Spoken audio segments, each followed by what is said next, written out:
નમસ્કાર, હું મનર Rathod, managing trustee Shri Gyanguru વિદ્યાપીઠ. ધોરણ 10ની પરીક્ષાઓ પૂર્ણ થઈ છે.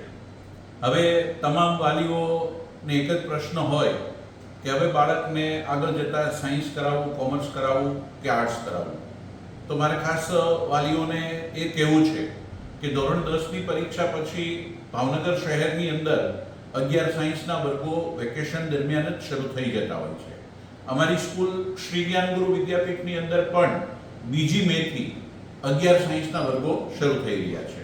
મારે ખાસ વાલીઓને એ કહેવું છે કે ભાવનગરની અંદર સાયન્સ માટેની ઘણી બધી સ્કૂલો છે, પરંતુ જેમણે છેલ્લા 2010થી કન્ટિન્યુઅસ શ્રેષ્ઠ પરિણામ આપ્યું છે, ડેડિકેશન સાથે કામ આપ્યું છે, ક્વોલિટી એજ્યુકેશન સાથે કામ આપ્યું છે અને બેસ્ટ રિઝલ્ટ આપ્યું છે એવી કોઈ ઇન્સ્ટિટ્યૂટ હોય તો એ છે શ્રી જ્ઞાનગુરુ વિદ્યાપીઠ. મારી વાલીઓને એવી અપીલ છે કે અમે લોકો જ્યારે 11 સાયન્સ આ વેકેશન દરમિયાન 2 મેથી શરૂ કરવા જઈ રહ્યા છીએ ત્યારે આપના બાળક વેકેશનની અંદર ખોટો સમય બગાડે એના બદલે આ વેકેશન વર્ગની અંદર મોકલો. કદાચ તમને લોકોને કન્ફ્યુઝન હોય કે એમને સાયન્સ રાખવું, કોમર્સ રાખવું અથવા તો કેમ કરવું, તો આ કન્ફ્યુઝન દૂર કરવા માટેનો પણ એક સારો મોકો છે. કારણ કે 2 મેથી એક વીક માટે અમે ડેમો લેક્ચરનું આયોજન કર્યું છે. આપના બાળકનું કન્ફ્યુઝન સાયન્સ કોમર્સનું તો દૂર થશે જ, સાથોસાથ એમને એ ગ્રુપ રાખવું કે બી ગ્રુપ રાખવું એનું પણ કન્ફ્યુઝન દૂર થશે. એટલે 2 મેથી જે અમારા વર્ગો શરૂ થઈ રહ્યા છે એમાં આપના બાળકને મોકલશો. અત્યારે વેકેશનના સમયગાળા દરમિયાન આ 11 સાયન્સની બેચ સવારે 8 વાગ્યાથી 1 વાગ્યા દરમિયાન અમે લોકો શરૂ કરનાર છીએ. ત્યારે આપના બાળકને અચૂક મોકલશો.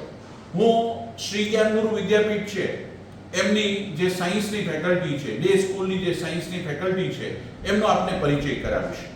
અમારે સ્કૂલની અંદર ફિઝિક્સ એક્સપર્ટ તરીકે 3 શિક્ષકોની ટીમ છે, જેમાં જગદીશભાઈ જાલોંદ્રા જે અમારા ફિઝિક્સ ડિપાર્ટમેન્ટના HOD છે, BE મિકેનિકલ અને BEd એમણે કરેલું છે અને એમનો 12 વર્ષનો એક્સપિરિયન્સ છે. એમની સાથે છે યશભાઈ રાઠોડ જે એમણે BTech કોમ્પ્યુટર સાથે કરેલું છે અને એમનો 8 વર્ષનો ફિઝિક્સ ફેકલ્ટી તરીકેનો અનુભવ છે. તેમની સાથે છે દિવ્યેશ્વર વાળા, તે MSc BEd તેમણે કરેલું છે અને એમનો 6 વર્ષનો એક્સપિરિયન્સ છે. સાથોસાથ મેથ્સ એક્સપર્ટ ટીમની અંદર 2 ફેકલ્ટીઓ છે.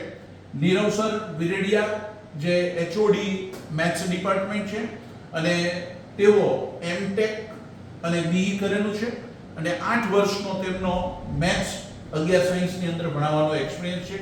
સાથોસાથ નરેન્દ્ર સર ધોરિયા એમણે MTech EC કરેલું છે અને એમનો ફિઝિક્સ ભણાવવાનો 10 વર્ષનો એક્સપિરિયન્સ છે.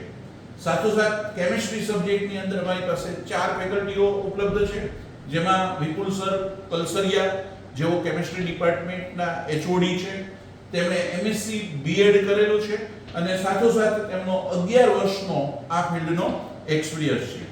તેમની સાથે છે જયદીપ સર પરમાર, જેમણે MSc BEd અને IIT એવોર્ડેડ તેઓ છે. કેમિસ્ટ્રી સબ્જેક્ટ છેલ્લા 11 વર્ષથી તેઓ ભણાવે છે. JEE મેઇન એડવાન્સની અંદર તેમની માસ્ટરી છે. આ ઉપરાંત તેમની સાથે બીજી 2 ફેકલ્ટીઓ છે. રવિ સર નિમાવત જેઓ MSc BEd છે, એમનો પણ 3 વર્ષનો એક્સપિરિયન્સ છે. એમની સાથે ખૂબ જ જૂના અનુભવી અને કેમિસ્ટ્રીના એક્સપર્ટ એવા ધવન સર ડોડિયા જેઓ MSc BEd છે, તેમનો એક્સપિરિયન્સ 14 વર્ષનો છે. બાયોલોજીની અંદર એક્સપર્ટ ટીમ તરીકે તુષાર સર મુજપરા જેઓ બાયોલોજી ડિપાર્ટમેન્ટના HOD છે, MSc BEd છે, 9 વર્ષનો તેમનો એક્સપિરિયન્સ છે. તેમની સાથે છે ડોક્ટર ગૌરાંગ ત્રિવેદી જેઓ MSc PhD ઝૂલોજી સબ્જેક્ટ સાથે તેઓ થયેલા છે, એમનો 7 વર્ષનો એક્સપિરિયન્સ છે.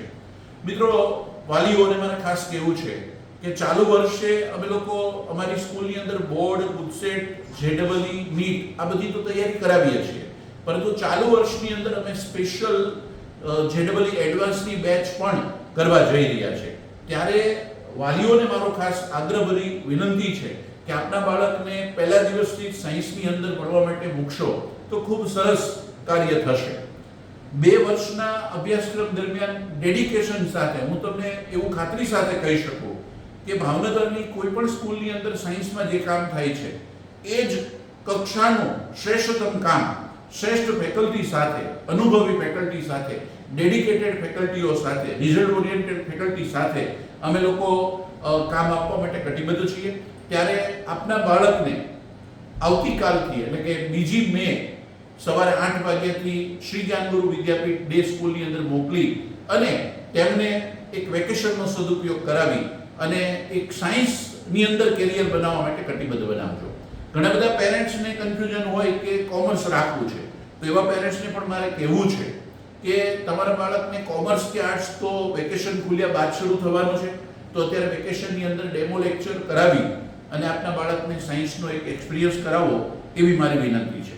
ઘણા બધા પેરેન્ટ્સને ફેકલ્ટી બાબતમાં એવા ઘણા બધા કન્ફ્યુઝન હોય અથવા તો કઈ રીતની આખી એજ્યુકેશન સિસ્ટમ હશે, તો આ બાબતમાં આપ સ્કૂલની મુલાકાત કરી અને આપનું કન્ફ્યુઝન દૂર કરજો.